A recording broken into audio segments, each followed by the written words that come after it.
کہ میر عبد الواحد بن گرامی کے پاس ایک نوجوان آیا تو اس نے آ کر کے عرض کی کہ حضور میں جوان ہوں تو جب سے سنا نا مر جانا ہے، قبر میں جانا ہے، جنازہ دیکھا ہے، قبر میں بندے کو اترتے دے، مجھے موت سے بڑا ڈر لگتا ہے، کوئی وظیفہ بتائیں یا مجھے کوئی نصیحت کریں۔ تو میر عبد الواحد بن گرامی رحمت اللہ علیہ فرمانے لگے بیٹے تیری جیب کس طرح کی ہے، پیسے کس طرح کے؟ کہنے لگا حضور بڑا کرم ہے اللہ کا، مالدار ہوں، خوشحال ہوں۔ آپ نے فرمایا ایک پروگرام، یہ نہیں اس کو نفسیاتی طور پہ مطمئن نہیں کیا، نہ آپ نے اسے کوئی وظیفہ بتایا، نہ ذہنی طور پر اسے کوئی لیکچر دیا، کہ فرمایا تیری مالی پوزیشن کس طرح کی ہے؟ کہنے لگا حضور میں الحمدللہ مالدار ہوں، اللہ نے مجھے نوازا ہوا ہے۔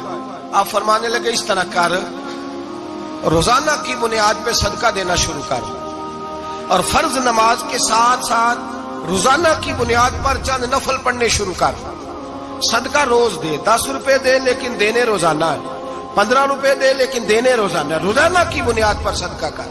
بچہ کہتا میں بھی حیران تھا کہ حضرت میں تو وظیفہ پوچھنے آیا تھا کہ موت سے ڈر لگتا ہے، انہوں نے مجھے صدقے پہ لگا دیا، نفل پہ لگا دیا، وہ تو کام میں کر رہا ہوں۔ خیر بزرگ تھے، وظیفہ پڑھنے لگا، صدقہ دینے لگا، اللہ اللہ کرنے لگا۔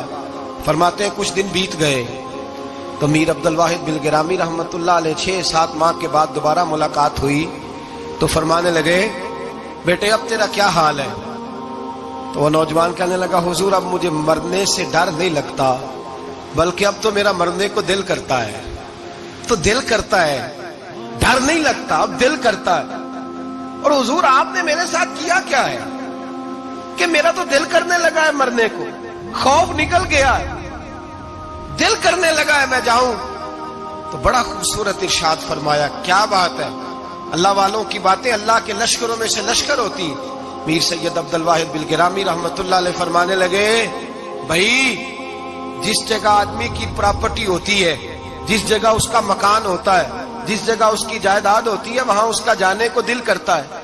فرمایا اب تو نے صدقہ دے کے نفل پڑھ کے جنت میں اپنا مکان بک کرا لیا ہے، اب وہاں تیرا پلاٹ ہو گیا ہے، اب تیرا ڈر نہیں لگے گا، اب تیرا جنت میں جانے کو دل کرے گا، اب تیرا وہاں جانے کو جی چاہے گا جہاں آدمی کی زمین نہیں ہوتی، جگہ نہیں ہوتی، سر چھپانے کو مکان نہیں ہوتا۔ بھائی نبی کریم صلی اللہ علیہ وسلم کی بارگاہ میں حضرت عمر آئے، بخاری مسلم میں موجود، کہتے ہیں حضور اٹھے چارپائی سے تو نبی پاک کے کمر مبارک پر موٹے موٹے بان کے نشان تھے۔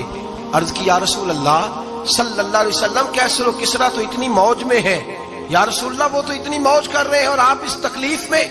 تو محبوب نے فرمایا عمر کیا تم یہ پسند نہیں کرتے کہ وہ دنیا میں موج کر لے اور اللہ آخرت کی ساری عزتیں ہمیں ہی عطا فرما دے؟ فرمایا میں تمہاری دنیا سے کچھ لینے نہیں آیا، میں تو بطور مسافر یہاں وقت گزار کے پیغام الہی دینے آیا۔ تو میرے بھائی جب توحید باری تعالیٰ پر توجہ ہوتی ہے پھر دنیا کی لذتوں پہ دل نہیں لگتا، پھر انسان ساری محنت آخرت کے لیے کرتا ہے، پھر اس کا خیال آخرت کی طرف رہتا ہے۔ اور میرے اعلیٰ حضرت فاضل و محدث بریلوی رحمت اللہ تعالیٰ علیہ فرماتے ہیں جب تیری توجہ توحید باری تعالیٰ کی طرف ہوتی ہے نا پھر تو اپنے آپ کو سنبھال کے نہیں رکھتا، پھر تو تیرا دل کرتا ہے میں جیوں بھی تو اللہ کے لیے، مروں بھی تو، بول کے بتائیے، جیوں بھی تو اور مروں بھی تو، میری زندگی کا مقصد تیرے دین کی سرفرازی، میں اسی لیے مسلمان، میں اسی لیے نمازی۔ پھر دل کرتا ہے کہ جینا مرنا اللہ کے لیے ہو۔ پھر صحابہ حضور کی بارگاہ میں آ کے سفارشیں کرتے ہیں۔ حضرت ابو سعد خزیمہ، بڑی عجیب حدیث اور بڑا نرالا رنگ اس روایت کا، حضرت ابو سعد خزیمہ رضی اللہ تعالیٰ عنہ، ان کے بیٹے، ان کا نام سعد تھا، بیٹے بدر میں شہید ہو گئے۔ حضور نے احد کے لیے اعلان کیا تو حضرت خزیمہ آئے نبی پاک کی بارگاہ میں اور آ کے کھڑے ہوئے تو عرض کرنے لگے محبوبہ میں دعا کرانے آیا ہوں۔ صحابہ کہتے ہیں لبو لہجے میں اتنا حسن تھا، گفتگو میں اتنی مٹھاس تھی، اس کی بولی کے اندر اتنا پیار تھا کہ ہمارے دل مائل ہو گئے کہ یہ کیا کہنے آئے۔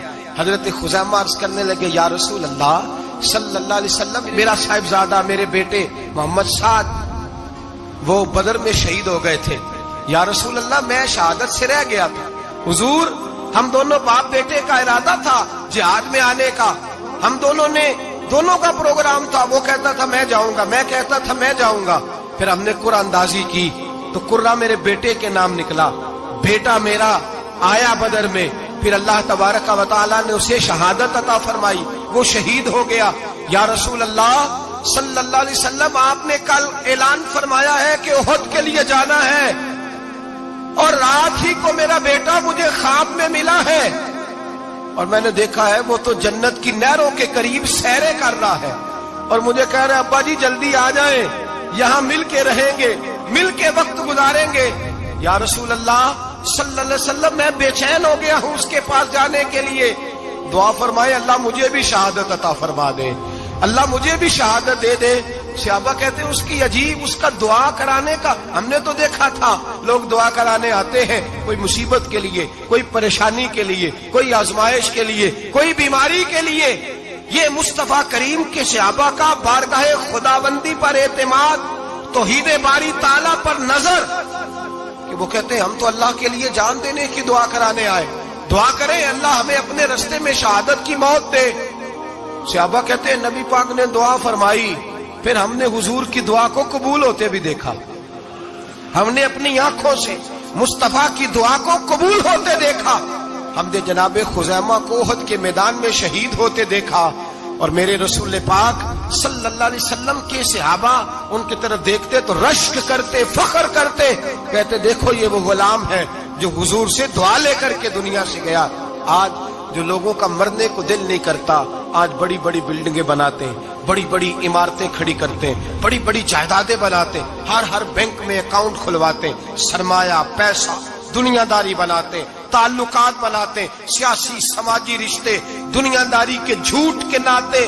توحید باری تعالیٰ پر جب اعتماد ہوتا ہے تو انسان جس رشتے کو مضبوط کرنا چاہتا ہے وہ یا خدا کا رشتہ ہوتا ہے یا محمد مصطفیٰ کا رشتہ ہوتا ہے، باقی تو پھر اس کی توجہ ہٹ جاتی، باقی تو ہٹ جاتی ہے توجہ، پھر وہ یہ دیکھتا ہے کہ خدا رسول کے ساتھ رشتہ کس طرح مضبوط ہو سکتا ہے۔ میرے بھائی، توحید باری تعالیٰ اللہ کے رستے میں مرنے کا جذبہ دیتی ہے، راہ الہی میں نکلنے کا شوق پیدا کرتی ہے۔ اللہ تبارک و تعالیٰ کی توحید جب تو کامل طور پر مانتا ہے پھر تیرا آگے بڑھنے کو دل کرتا ہے۔ حضرت سیدنا انس بن مالک رضی اللہ تعالیٰ عنہ فرماتے ہیں، الترغیب والترہیب میں حدیث مبارکہ موجود ہے، فرماتے ہیں احد کے میدان میں یا اس کے علاوہ کوئی ایسا موقع تھا کہ ایک صحابی حضور کی بارگاہ میں آئے، عرض کرنے لگے یا رسول اللہ صلی اللہ علیہ وسلم، ایک تو میں غریب ہوں، دوسرا میری شکل صورت خوبصورت نہیں، تیسرا میرے وجود سے بدبو نکلتی ہے، کوئی میرے قریب نہیں بیٹھتا،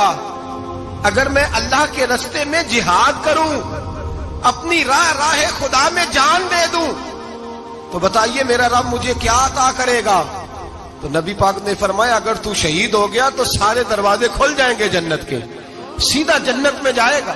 یقین کامل دیکھیے، احد کے میدان میں تلوار پکڑی، جہاد کیا، شہید ہو گئے، صحابہ کہتے ہیں نبی پاک اس کے سرانے آ کے کھڑے ہوئے، اور کیا خوبصورت جملے ارشاد فرمائے اللہ تبارک و تعالیٰ نے اس کی بدصورتی کو خوبصورتی میں بدل دیا ہے، اللہ نے اس کے وجود سے آنے والی بدبو کو خوشبو سے بدل دیا، اور نبی پاک علیہ السلام فرمانے لگے جنت کی حور دروازہ کھول کے اسے کہہ رہی ہے آ جا جلدی جلدی، اللہ نے تیرا نکاح میرے ساتھ فرما دیا ہے، جلدی آ جا، میں تیرے استقبال کو کھڑی۔ میرے عزیز، کچھ لوگ ایسے ہیں جن سے عذاب قبر ہوگا ہی نہیں۔ میرے رسول کریم صلی اللہ تعالی علیہ وسلم نے ارشاد فرمایا کہ جو اللہ کے رستے میں شہید ہو گیا، یہ سنن نسائی میں موجود ہے، اسے عذاب قبر نہیں ہوگا، بلکہ ایک حدیث میں تو فرمایا حساب کتاب ہی نہیں ہوگا، اللہ بغیر سوال جواب کے جنت عطا فرما دے۔ کچھ لوگوں کو لوگوں کی بخشش پہ بھی مسئلہ ہی بنتا ہے کہ کوئی بخشا نہ جائے۔ اور ایک صاحب کہہ رہے تھے جی یہ کیا معاملہ ہے کہ جمعے کو بندہ مر گیا یا فلانا ہو گیا تو اس سے حساب کتاب نہیں ہوگا، اتنے بڑے جرم لوگوں نے کی، اتنے پاپ، اور جمعے کو مر گیا تو بخشا جائے گا۔ تو میں نے کہا جرموں کا بھی اسے حساب اللہ لے لے گا، لیکن میاں حساب کتاب کی ڈیوٹی نہ اللہ کی ہے تو بہتر یہ ہے کہ اسی کے ہاتھ میں رہے، تو نہ اپنے ہاتھ میں لینے کی کوشش کر۔ سنن ترمذی کی حدیث، ہمیں پتہ نہیں کیا مصیبت ہے، ہمیں پتہ نہیں کیا مسئلہ ہے۔ ایک جنازے سے میں نکلا، آپ یقین کریں کبھی کبھی کلیجہ پھٹ جاتا ہے، میں ایک جنازے سے نکلا تو میرے ساتھ ایک بندہ جنازہ پڑھ کے نکلا تو کہنے لگا جی پیر صاحب دیکھیں آج کتنی دنیا آئی ہے، حالانکہ یہ بندہ اس طرح کا تھا، اس طرح کا تھا، اس طرح کا تھا۔ میں نے اسے کہا یار تجھے تو فکر ہی لگ گئی ہے کہیں جنت میں چلا ہی نہ جائے، تو اس طرح کرنا جنت کے دروازے کے سامنے کھڑے ہو جانا ڈنڈا لے کے کہ میں نے نہیں جانے دینا. شرم آنی چاہیے ہمیں. اللہ فرماتے ہیں جنت اتنی چوڑی ہے جتنے زمین و آسمان ہے, اس کی چوڑائی زمین اور آسمان کے برابر ہے, تو ہم تو اپنے علاوہ کسی کو جانے نہیں دینا چاہتے جنت میں. اور بس کریں, جنت خدا کا فضل ہے, اور اللہ فرماتے ہیں میرا فضل میں جسے چاہتا ہوں عطا کرتا ہوں. یہ سنن ترمذی کی حدیث, اور اس کے راوی حضرت عبداللہ ابن عمر رضی اللہ تعالیٰ عنہ. نبی پاک علیہ السلام نے فرمایا جو مسلمان جمعے کے دن یا جمعے کی رات کو فوت ہو اس کو اللہ تعالیٰ قبر کی آزمائش سے محفوظ رکھتا ہے. جو جمعے کی رات فوت ہو جائے یا جمعے والے, یعنی جمعے رات اور جمعے کی درمیانی رات چلا جائے یا جمعے والے, تو اللہ اسے عذاب قبر سے. تو میرے عزیز, جو بندہ شہید ہو اس سے عذاب قبر نہیں ہوتا. جو آدمی جمعے کے دن یا جمعے کی رات چلا جائے اسے بھی عذاب قبر نہیں ہوتا. اور میرے رسول کریم صلی اللہ تعالی علیہ وسلم نے فرمایا جو بندہ ایک دن اور ایک رات, یہ حدیث صحیح مسلم میں, سنن ترمذی میں, مصنف عبد الرزاق میں موجود ہے, ایک دن اور ایک رات اللہ کی رضا کے لیے اسلامی سرحد پہ پہرا دے. میں اور آپ سوئے ہوئے ہیں, لیکن وہ لوگ جو فوجی بارڈروں پہ کھڑے ہیں, دیکھو مدینے والے محبوب کس کس پہ کرم فرماتے ہیں. ساری عمر نہیں, 24-25 سال کی سروس نہیں, فرمایا ایک دن اور ایک رات اللہ کی رضا کے لیے جو اسلامی سرحد پر پہرا دے, مسلمانوں کو کافروں سے بچائے, رب اسے عذاب قبر نہیں دے گا, اسے اللہ تعالیٰ اپنے فضل سے معاف فرما دے گا. ایک رات اور ایک, آپ کیا سمجھتے ہیں کہ ان فوجیوں کی کوئی چھوٹی شان ہے, ان کا کوئی چھوٹا مرتبہ ہے؟ ایک دن اور ایک رات اگر یہ پہرا دیں تو اللہ انہیں اتنا انعام عطا کرتا ہے. اسی طرح سن لو, یہ ذرا غور سے سننا, ابن ماجہ کی حدیث, اور اس کے علاوہ مسند ابو یعلا میں موجود حدیث کے راوی حضرت ابو ہریرہ رضی اللہ تعالی عنہ, حضور صلی اللہ تعالی علیہ وسلم نے فرمایا جو شخص بیماری سے فوت ہوا, قربان جاؤں میرے محبوب نے بیماری کا نام ہی نہیں لیا, فرمایا کوئی بھی بیماری ہو, فرمایا جو آدمی بیماری سے فوت ہوا اللہ اسے شہادت کی موت عطا فرمائے گا, اور وہ عذاب قبر سے اور قبر کے امتحان سے بھی محفوظ رہے گا. اور حضور فرماتے ہیں اس کو صبح اور شام جنت کے باغوں میں سے رزق دیا جائے گا. جو کسی بھی بیماری سے مرا, یہ لوگ بیماری سے مر رہے ہیں تو لوگوں نے اچھوت سمجھ رہے ہیں, اچھوت, یہ اچھوت نہیں ہے, اس لیے کہ لوارث نہیں, یہ خدا رسول کے ماننے والے ہیں. تم انہیں اچھوت کہہ رہے ہو اور مدینے والے رسول انہیں شہید فرما رہے ہیں. حضور نے فرمایا جو بیماری سے مرے شہید ہے, وہ قبر کے عذاب سے محفوظ رہے گا اور جنت کے باغوں میں سے اللہ رزق دے گا. لوگ کہتے ہیں دیکھو جی بڑا تانگ ہو کے دنیا سے گیا ہے, تو اس بندے کو بھی عذاب قبر نہیں ہوتا. اسی طرح جو بندہ سورہ ملک پڑھتا ہے, سنن ترمذی میں حضرت ابن عباس سے روایت ہے کہ حضور صلی اللہ علیہ وسلم کے ایک صحابی نے ایک جگہ خیمہ لگایا تو وہاں سورہ ملک پڑھنے کی آواز آتی تھی, کوئی بندہ پڑھنے والا نظر نہیں آتا تھا. جب حضور کی بارگاہ میں عرض کیا تو فرمایا وہاں قبر تھی اور قبر کے اندر بیٹھ کے میرا صحابی سورہ ملک کی تلاوت کر رہا تھا. اگر ہمیں خسرہ نمبر یاد ہو جاتا ہے نا اپنی جگہ کا, اور ہمیں پتہ ہوتا ہے کہ میرے والا حصہ کتنے کروڑ کا ہے, اگر ساری کہانیاں ہمیں یاد ہوتی ہیں تو سورہ ملک بھی ہمیں یاد ہو سکتی ہے. موبائل پہ اس کو ریکارڈ کر لیں, پھر اس کو سنیں کبھی بھی سورہ ملک میں. اور ہمارے سلسلہ عالیہ میں تو سورہ ملک وظیفہ ہے. ہمارے الوظیفۃ الکریمہ میں اعلیٰ حضرت نے لکھا ہے کہ رات کو سورہ ملک اور سورہ یاسین کے بغیر سونا نہیں. سورہ ملک اتنی شاندار صورت ہے کہ نبی پاک صلی اللہ علیہ وسلم نے فرمایا یہ قیامت کے دن اللہ کی بارگاہ میں ناز سے جھگڑا کرے گی اور کہے گی اے اللہ یہاں تو میرے پڑھنے والے کو جنت عطا فرما یا مجھے قرآن پاک سے علیحدہ کر دے. تو رب کریم پھر اپنے فضل سے پڑھنے والے کو جنت عطا کرے گی. میری اپیل ہے ہر اس شخص سے جو کسی بھی مشکل کا شکار ہے, کسی بھی آزمائش کا شکار ہے, کسی بھی ذہنی پریشانی کا شکار ہے, وہ کسی بھی قسم کے دباؤ کا شکار ہے, کسی الجھن کا شکار ہے, کسی تکلیف میں ہے, کسی درد میں ہے, فقر میں ہے, آزمائش میں ہے, قرض میں ہے, بیماری میں ہے, پریشانی میں ہے, وہ اپنے رب کی بارگاہ میں استغفار پڑھے.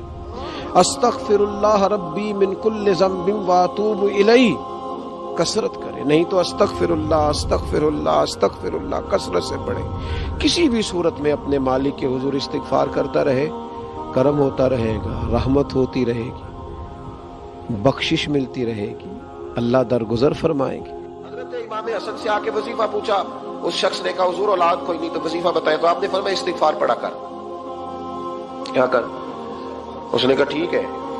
تو حضور پھر میں دوبارہ کعبہ ہوں، تو امام حسن کہنے لگے بے اولاد ہے نا تو، استغفار کا وظیفہ بتایا نا؟ کہا ہاں۔ فرمانے لگے اب اس وقت آنا جب اللہ تجھے 10 بیٹے عطا کرے گا۔ کتنے؟ 2 4 نہیں، 10 ہی کہہ دیے۔ تو حضرت امیر معاویہ رضی اللہ تعالیٰ دیکھا، کہنے لگے حسن اتنا بڑا دعویٰ؟ آپ فرمانے لگے میں نے کہہ دیا نا تو اللہ فضل کرے گا، ہاں ہاں اللہ خیر کرے گا، خیر ہو جائے گی۔ وہ شخص کئی سالوں کے بعد آیا، کئی سالوں کے بعد، تو حضرت امیر معاویہ کو بھی ساتھ لایا، کہنے لگا حضور اللہ کے فضل سے اللہ نے 10 بیٹے عطا فرمائے، پورے 10 ہی اللہ نے دیے۔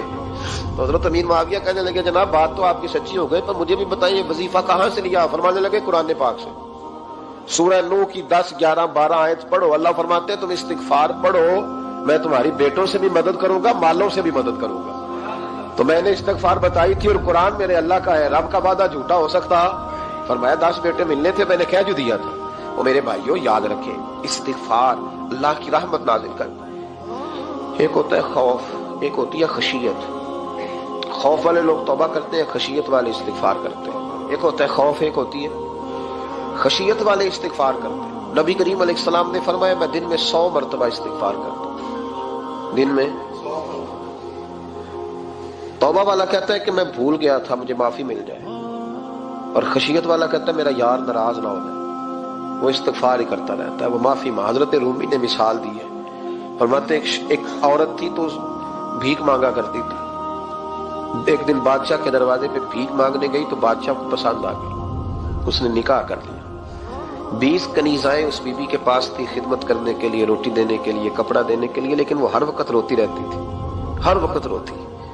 ایک سمجھدار کنیز کہنے لگی کہ ملکہ اب تیرا درجہ بہت بڑا ہے، تو ہر وقت روتی رہتی ہے، معافی ہی مانگتی رہتی ہے ہر وقت، کون سی ایسی نعمت ہے جو تیرے پاس نہیں؟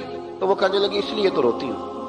کیا مانا؟ کہنے لگی اس لیے روتی ہوں کہ میں اس قابل نہیں تھی جو مجھے مل گیا، کہیں میرے سر کا سائیں ناراض نہ ہو جائے، وہ کہیں بگڑ نہ جائے، مجھے پتا ہے کہ میں کیا تھی اور مجھے کہاں تک پہنچا دیا، میں روتی اس لیے ہوں کہ کبھی کہیں وہ ناراض۔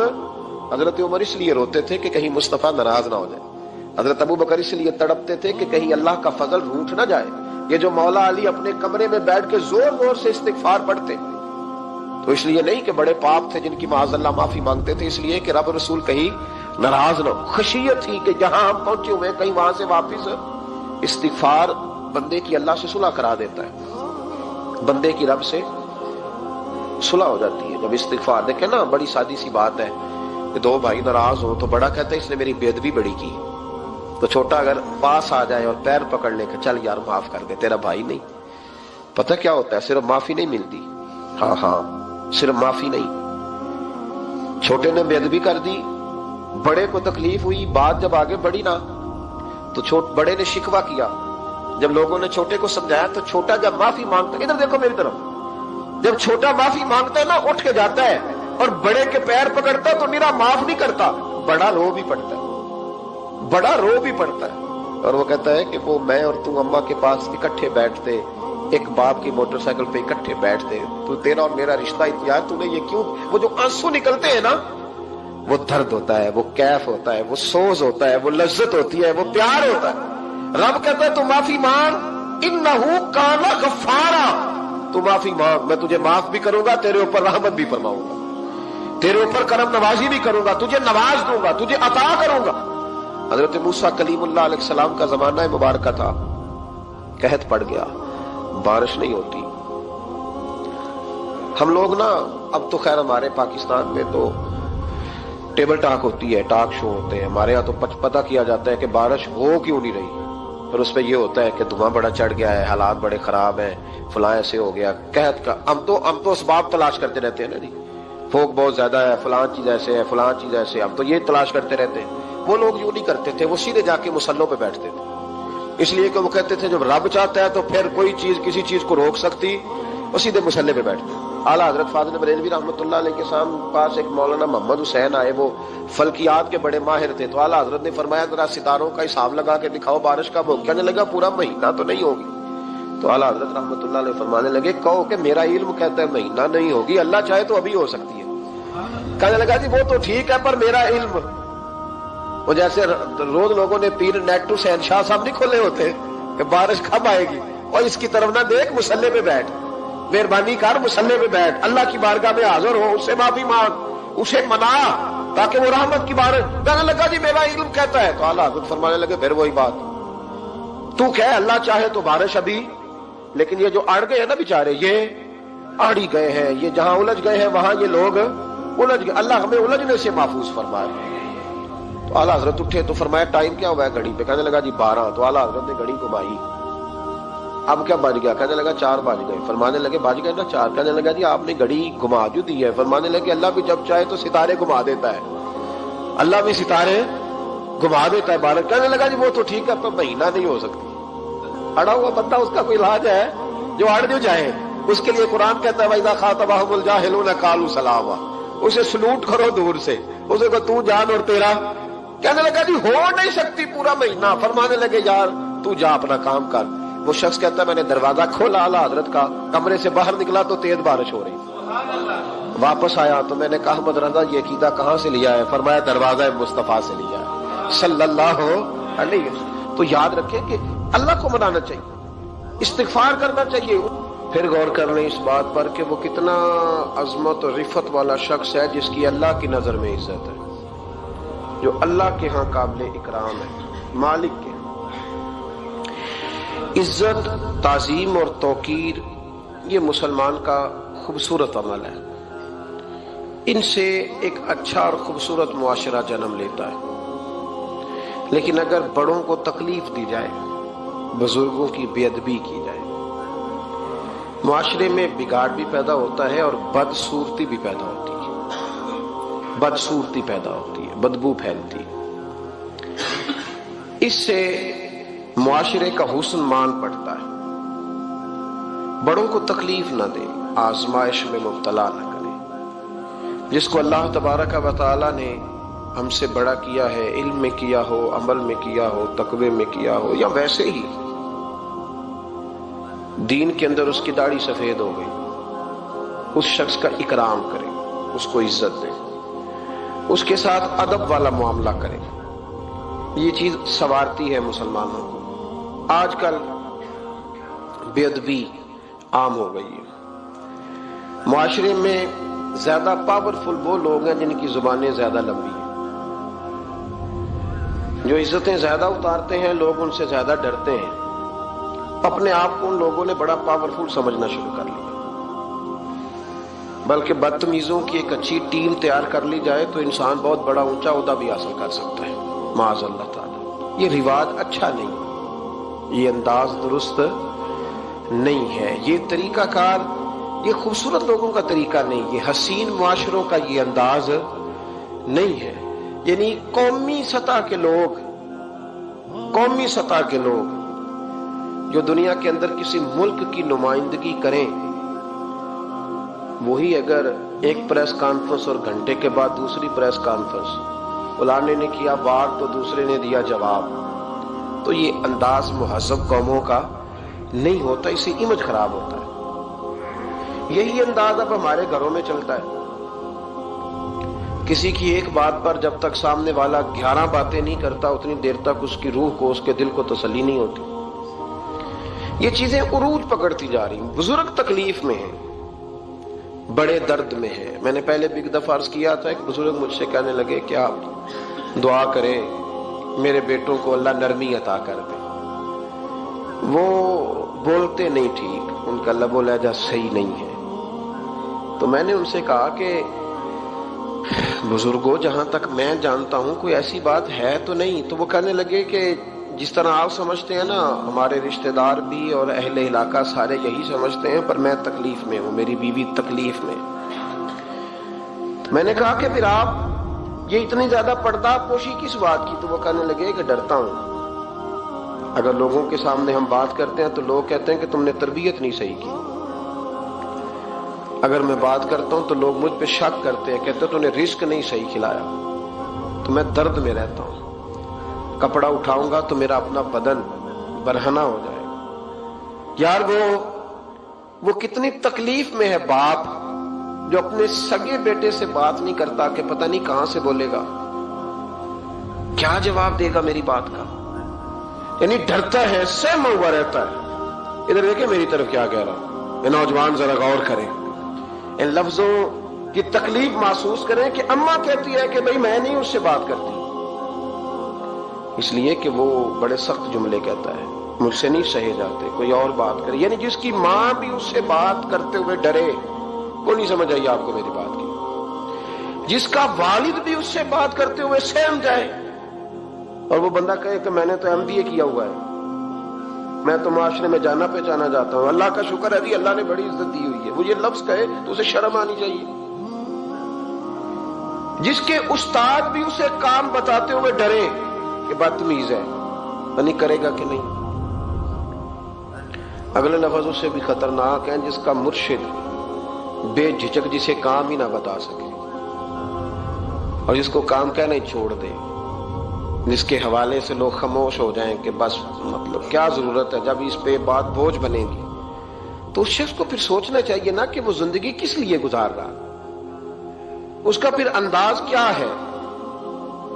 بزرگ جن کی وجہ سے تکلیف میں ہو، آزمائش میں ہو، درد میں ہو، اور یار جو آدمی نیک ہو رب فرماتا ہے اس کا تو میں حیا کرتا ہوں، اللہ کہتا ہے اس کی تو میں قدر کرتا ہوں، میں اس کی۔ دیکھیں نا میرے نبی کریم صلی اللہ علیہ وسلم نے فرمایا جب سفید داڑھی والا شخص قبر میں جاتا ہے، یہ ترمذی کی حدیث ہے، تو رب کریم فرماتا ہے فرشتوں اسے عذاب نہ دینا، مجھے حیا آتی ہے، یہ سفید بال لے کے آ گیا۔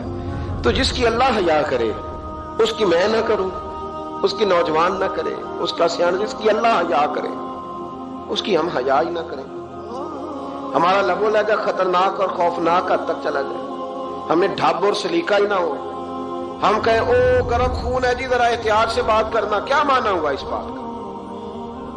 گرم خون اور ہوتا ہے اور بے ادبی والا خون اور ہوتا ہے، ان دونوں میں فرق ہوتا ہے، اس کو سمجھنا چاہیے۔ باپ کے سامنے بھی اب یہ اس کا ابا بھی سوچ کے بات کرے، اس کے ساتھ اماں بھی سوچ کے بات کرے، اس کا استاد بھی سوچ کے بات کرے گا۔ اسلام ادب والا دین ہے، احترام والا دین ہے، یہ آداب سکھاتا ہے، یہ